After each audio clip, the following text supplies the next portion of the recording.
అందరికీ నమస్కారం. అందరూ బాగున్నారా? ఇవాళ ఇంకొక మంచి కథను చెప్పుకుందామా? అనగనగా ఒక రాజ్యంలో ఆ రాజుగారి 60 వసంతాల పుట్టినరోజు వేడుకలు జరుగుతూ ఉంటాయి.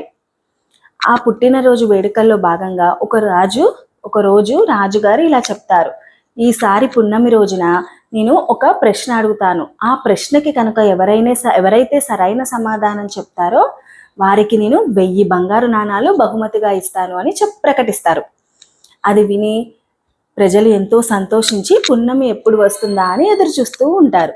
పున్నమి రానే వస్తుంది. జనాలు తండోపతండాలుగా పోగవుతారు. రాజుగారు ఇలా చెప్పడం ప్రారంభిస్తారు. ఒకసారి రాణి గారికి గుత్తి వంకాయ కూర తినాలనిపించింది. ఒక మంచి వంటవాడిని పిలిపించారు.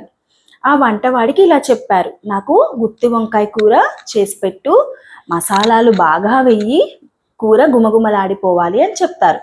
అప్పుడు వంటవాడు సరే అని వెళ్తాడు. మంచిగా రోలులో మసాలాలు నూరుతూ ఉంటాడు. అప్పుడు బియ్యాల్లో పడుకున్న ఆ వంటవాడి కూతురు లేచి బాగా ఏడుస్తూ ఉంటుంది. పక్కనే వంటవాడి కొడుకు గంగాళంలోని నీళ్లతో ఆడుతూ ఉంటారు. ఆ నీళ్లు పొయ్యిలో పడి మంటలు ఆరుతూ ఉంటాయి. అది చూసి వంటవాడికి బాగా కోపం వస్తుంది. ఇదంతా గమనిస్తున్న వంటవాడి భార్య ఇలా అంటుంది, ఒరే ఏమైందిరా నీకు? ఈ మంటల దగ్గర ఎందుకు ఆడుతున్నావు?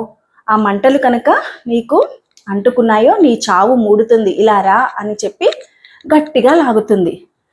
అప్పుడు వంటవాడు కాస్త సంతోషించి తన పని చేయడం ప్రారంభించి మంచి గుమగుమలాడే గుత్తి వంకాయ కూరని తయారు చేస్తాడు. తీసుకెళ్లి రాణిగారికి ఇస్తారు. రాణిగారు ఆ గుత్తి వంకాయ కూరని తిని ఎంతో సంతోషించి చాలా బాగుంది అని చెప్పి ఆ వంటవాడికి కొన్ని బంగారు నాణాలను బహుమతిగా ఇస్తాడు. అయితే ఇదంతా విన్నారు కదా, రాణిగారు వంటవాడికి ఎన్ని బంగారు నాణాలు ఇచ్చారు అని రాజుగారు ప్రశ్న అడుగుతారు. అందరూ బాగా ఆలోచిస్తారు. వాళ్ళ తలల్ని బద్దలు కొట్టుకున్నా ఎవ్వరికీ సమాధానం తోచదు. ఇంతలో ఆ జనాల్లో నుంచి ఒక పాప లేస్తుంది.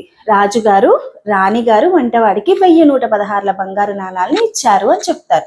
అప్పుడు రాజుగారు, శబాష్ తల్లి, ఎలా చెప్పావు అని చెప్పి, నువ్వు నా దగ్గరికి రా అని చెప్పి రాజుగారు ఆ పాపని పిలుస్తారు. ఆ పాప రాజుగారి దగ్గరికి వచ్చి, ఏమీ లేదు రాజుగారు, మీరు చెప్పిన కథలోనే సమాధానం ఉంది అని చెప్తుంది.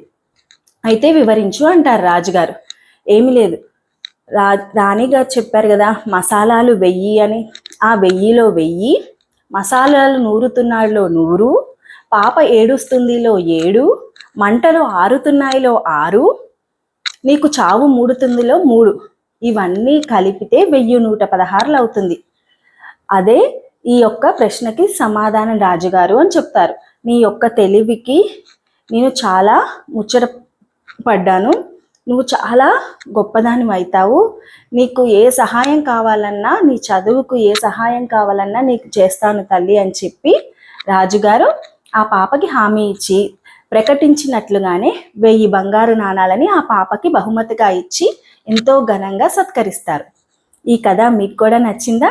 ఈ కథ కనుక మీకు నచ్చినట్టయితే లైక్ చేసి, షేర్ చేసి నా యొక్క ఛానల్ని సబ్స్క్రైబ్ చేయండి.